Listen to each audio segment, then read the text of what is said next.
Good morning, everyone. This is Alabon, and welcome back for episode 16 of Courageous Korea. First of all, I wanted to apologize for the audio glitches at the end of episode 15. I actually have an all-digital audio recording setup. And I say that because what it sounded like was as if an analog cable had come loose or something, but I don't have anything like that in my setup, so I'm not sure what caused it. Hopefully we won't have to deal with that again.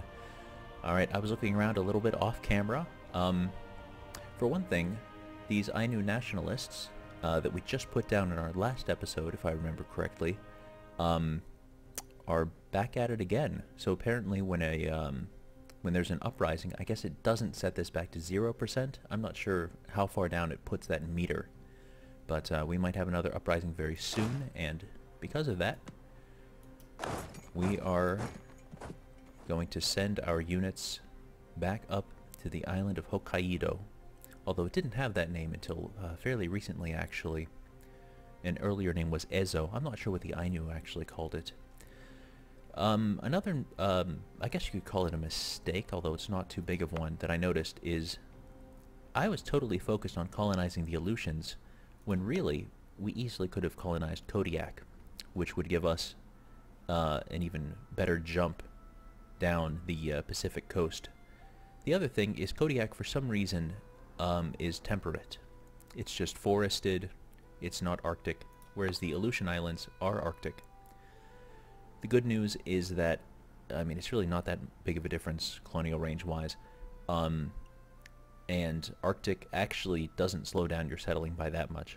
All it does is decreases the growth per year for the flat rate a little bit, but oh, where am I looking? Yeah, your chance of attracting a bunch of settlers, which is really where you get the bulk of your settlers, that is not affected by Arctic. I think it used to be, but it's just not affected now, at least. So that'll be done fairly soon.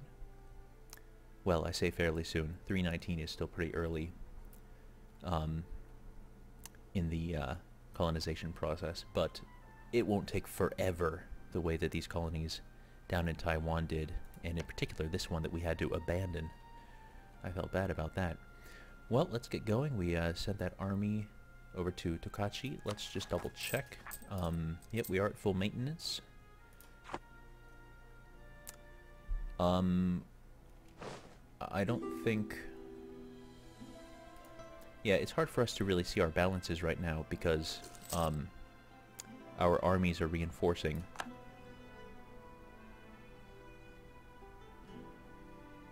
So minus 3.5 ducats. Now it's saying minus 5.63. Okay. And most of that is army maintenance. This doesn't seem right. I don't remember being in this bad of shape. It looks like we're going to automatically take out a loan.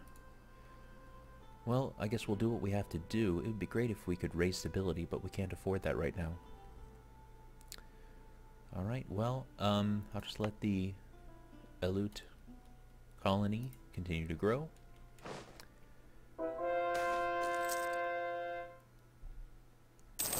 Our army isn't so grand. One minute our army is the envy of the world. Next, no one has anything good to say about it. We have no idea how our grand army slipped so, but it could end up affecting recruitment. Well, we can't lose stability.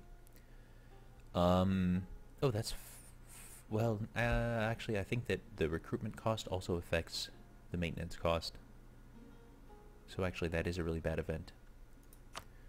Well, we'll do it anyway. Alright, we have converted some heretics. Let's check here. Alright, we'll just keep converting. We have our first army group here, although our general is there. Let's, oh, that's actually our king, that's right. Yeah, I haven't played this for a couple days. Alright, let's keep the time ticking. Interesting, the Oirat, are they friends with the Ming? Oh my gosh, they are allied with the Ming. That's a little scary. But does that mean these guys... No, they're also allied with the Ming. What? So the Ming are just friends with everybody, pretty much. That's unusual. You don't normally get blocks of allied people this big.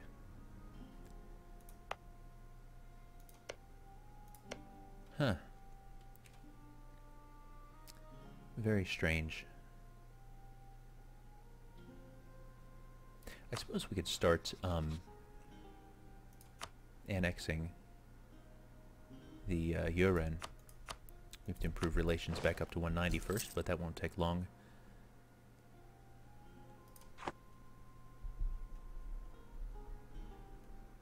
I don't think that there's any reason why we wouldn't annex the Jurchen right now. And I would like to get that border with Buryatia so that eventually we can take over this land too. It would be better to do that sooner rather than later so that we can keep springboarding into Siberia. I don't mind leaving vast swaths of this uncolonized for now. The important thing is just to kind of get over here and block Muscovy before they can come much further. But again, it's been decades and Muscovy has not colonized further. So that's really unusual. We are still losing tons of ducats each month.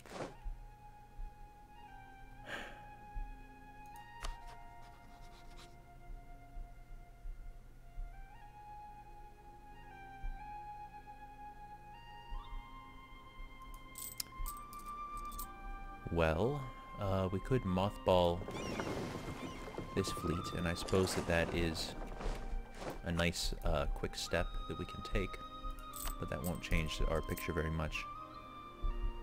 How overextended? I don't think that we are overextended. No, we're not. So how is our trade income? Not particularly great.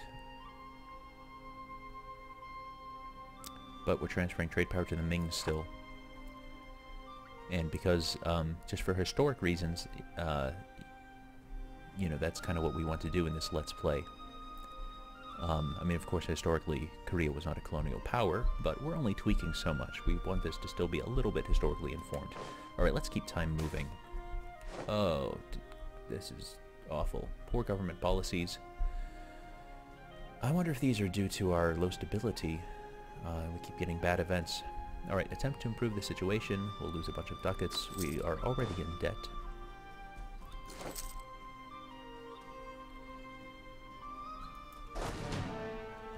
Let's split these armies.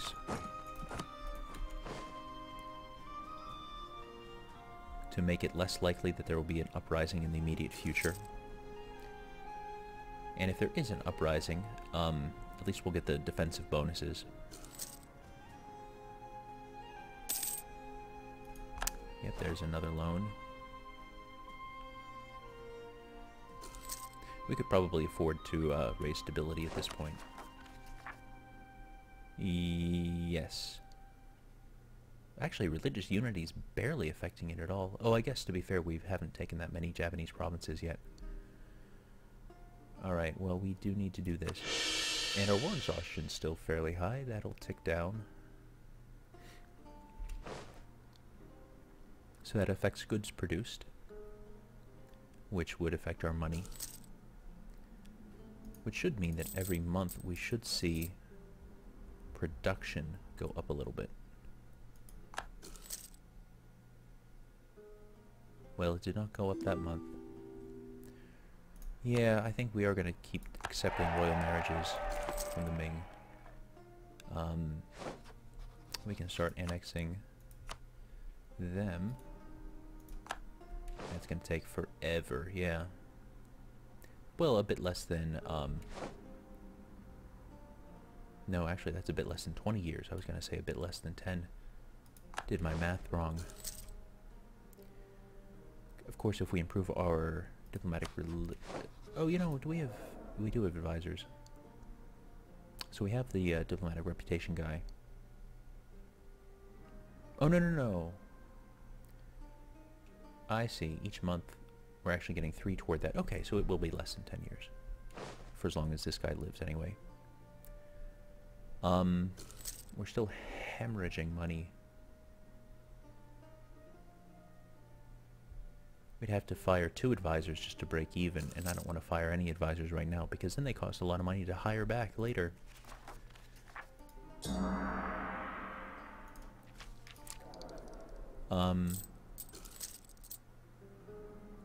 Even if we didn't have the colony, we'd have a bad balance.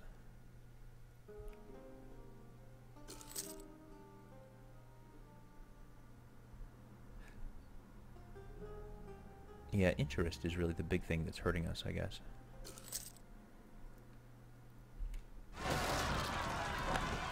Oh, darn. Alright, let's check, Oh, that did go down to 0. Or no. No, this is for the rebellion in progress. Alright, so let's just join up on Tokachi, and we'll just all march over together. It's such a small army, I think that we'll be okay. Now, is there anything we can do here? No. Unrest 0, 0. And 0? Huh.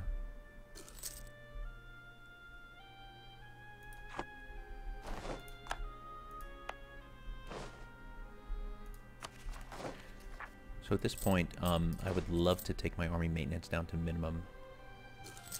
I'll just give it,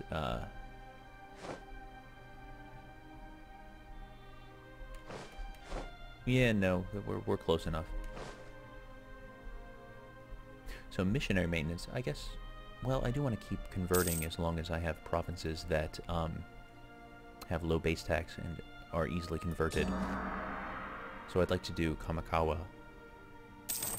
But then, we'll be saving money once we are not converting anymore. Recruitment time minus 10%, I don't care too much about. Production efficiency plus 10%. I am happy about that. Oh, look at that money now. So much better than it was just a moment ago. I think I would rather boost stability again once before before lowering our inflation, because we really have to pay off these loans.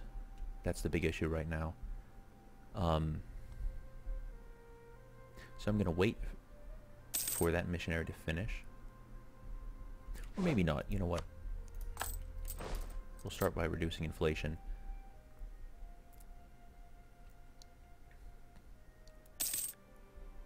Then we'll bump stability up to +1 to get more tax income.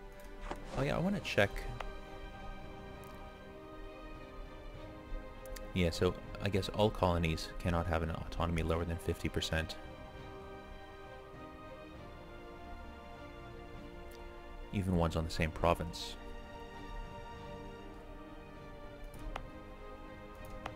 That is painful. And it seems so arbitrary, too, because these provinces are so far away and they were very sparsely populated, but I guess just because they did have a faction in them, they don't count as colonies, and so they will be able to get a local autonomy of 0. I think Paradox has to tweak this mechanic. It just doesn't make much sense right now. Our colony is actually almost done already. We have a chance to attract of over 50%, which is wonderful. Try to ease the tension. What a good event. Alright. How long will our truce with Japan last? 1525? Okay, so we can fight them again fairly soon. I do want to get more power projection, because we can really save up quite a lot of power projection if we just do humiliate a couple times. Actually, what if we claim? So let's claim Awa.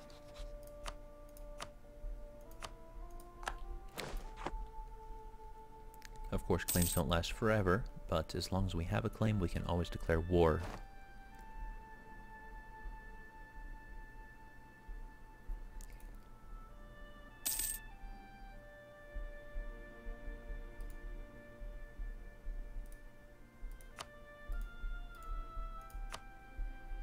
So what is our...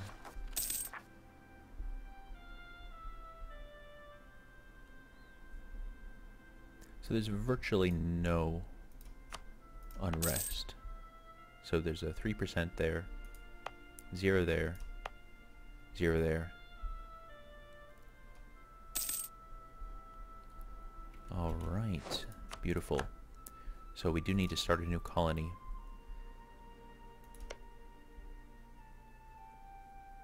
Actually, we should just attack the Haida, because that'll be in coring range. I don't think that Salish will be. It might be. No, I think it'll be just a tad out of coring range. We would have to take both because Nootka is their capital.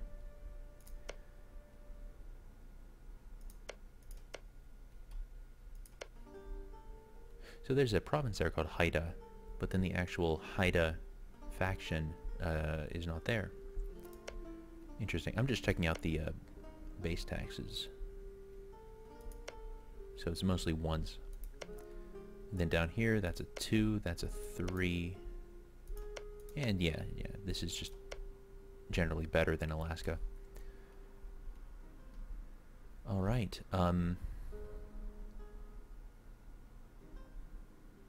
except we're trying so hard right now to what was I gonna say?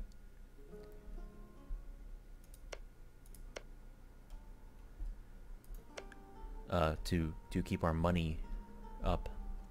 You know, I think we could colonize, or no, obviously we can't colonize it, it's too far away. That would be a good target for colonization though, 4 base tax, low aggressiveness, low enough that you don't really have to garrison it. I mean, it's always risky, but... Alright, let's just keep time advancing, because we are in this bit of a financial pickle.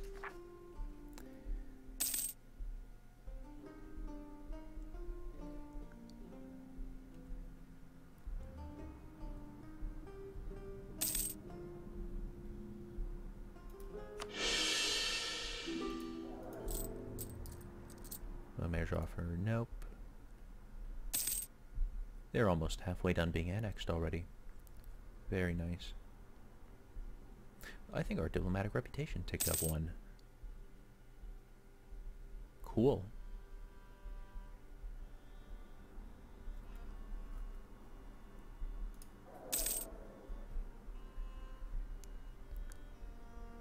Man, both our king and our heir have bad military skill. That's really unfortunate.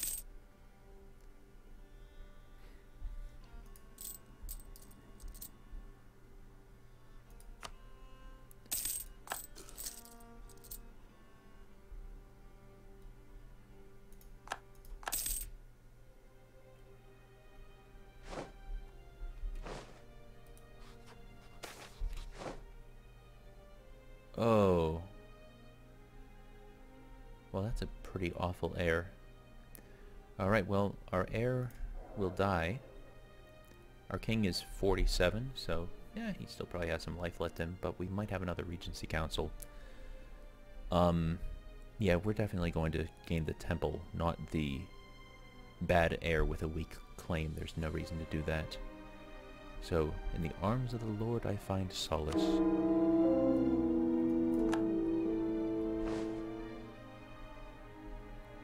Of course, I just turned down a royal marriage.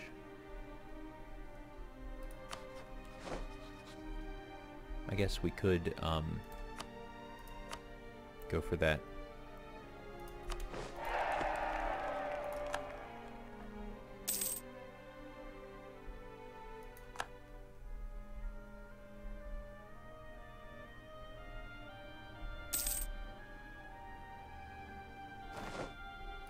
So what other provinces can I actually claim? So Dewa, yeah, that makes sense. I guess Harima touches that a tiny bit. Itsumo, oh, and Hitachi. Boy, that's a stretch.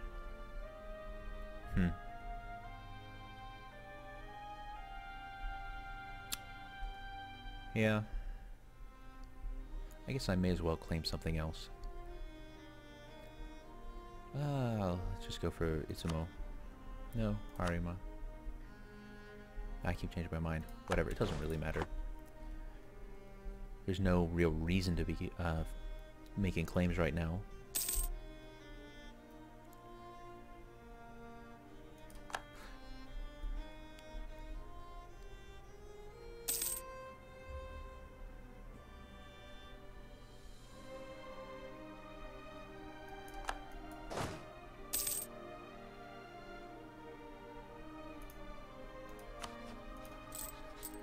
Alright, so how are we doing?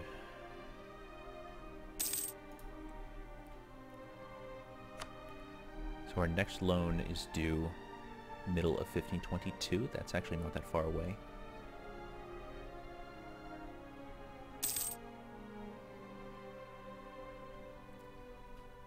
Then we have a bunch there coming in 1525. Yeah, just these interest charges are really dragging us down.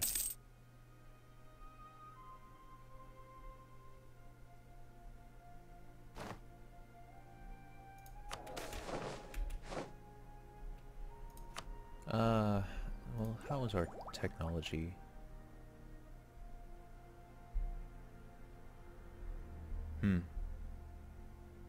That's nice. Gain some manpower.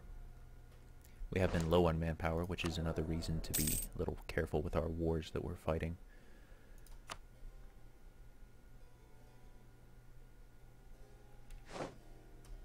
Missionary strength guy will eventually be useful.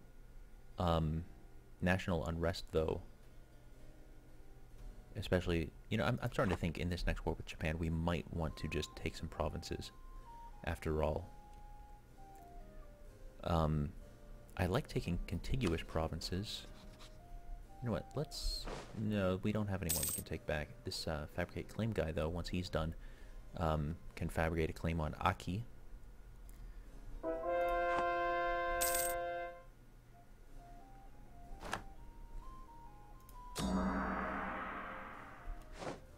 Oh, because of stability going up. That's why it's easier to convert there now. So that's -6. Yeah. Yeah, even with the missionary strength guy, this would be really hard to take over. Not accepted culture malice is something that can go away if we annex enough of Japan. We already have 3 provinces. Oh, that's cute. Little army from my vassal that got stuck on that island. We will repay that loan. Now we will fabricate a claim. Yeah, I'd rather get the permanent manpower. Fabricate a claim on Aki. So if we could take Tosa, Awa, Aki, and Harima in one war, I think that that's reasonable, taking 4 provinces.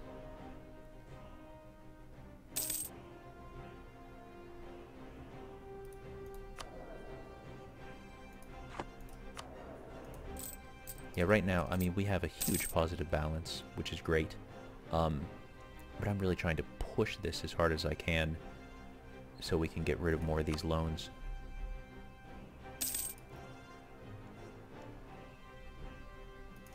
But yeah, when exactly does that expire? So the end of 1525. Although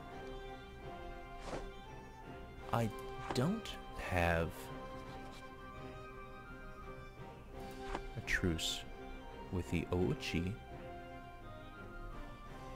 How about that? Let's shuttle everyone back over to... Oh, that's right, this fleet is mothballed.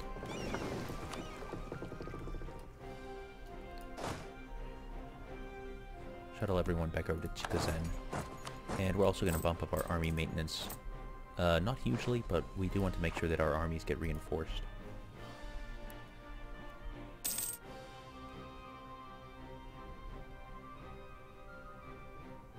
Because, oh,